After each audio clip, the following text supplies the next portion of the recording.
Hello, my name is Tyler McCall with the Center for Presidential History at SMU. Today, I'm joined by Dr. Blake Ball of Huntingdon College. Dr. Ball, thank you so much for being here. Thank you for having me. If you could give our audience a 1 to 2 minute teaser for your event, what would you want to say? What would be the message you think is the takeaway from your work? Well, if I were going to sum it up in just just a few words, I would say that the big point of my talk is that the pop culture stuff that we oftentimes take for granted and treat as sort of disposable culture and art and such things that in many ways it's some of our most honest expressions about ourselves in time. And so I think studying those pop culture moments and expressions where we've kind of let our guard down and we're just willing to kind of enjoy it and relax for a minute.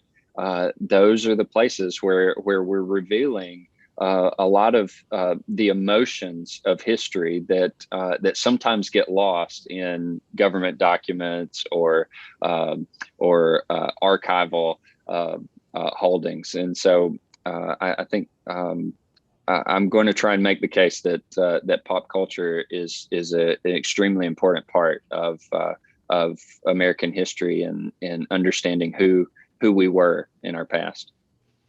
What do you think was the most complex topic that Peanuts served as a conversation starter for, and why do you think Peanuts was effective in doing so? Mm. Oh, that's a great question. Certainly one of the most surprising issues for me in my research was how Charles Schulz and Peanuts dealt with Vietnam. It was not the sort of thing I expected to find, especially not to find in a kind of uncontroversial, lovable animal character like Snoopy.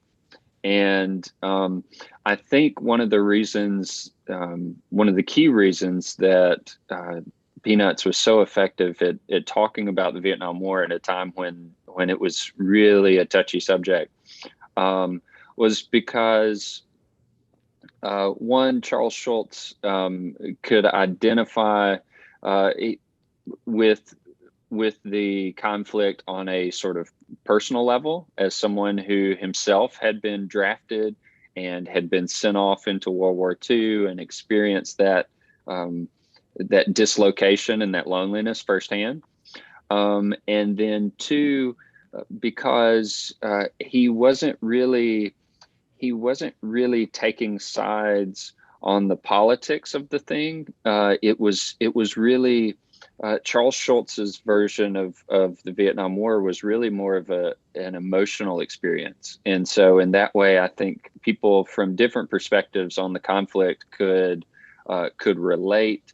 They found kind of common ground and empathy, somebody who could understand how the complex feelings they were feeling at the time.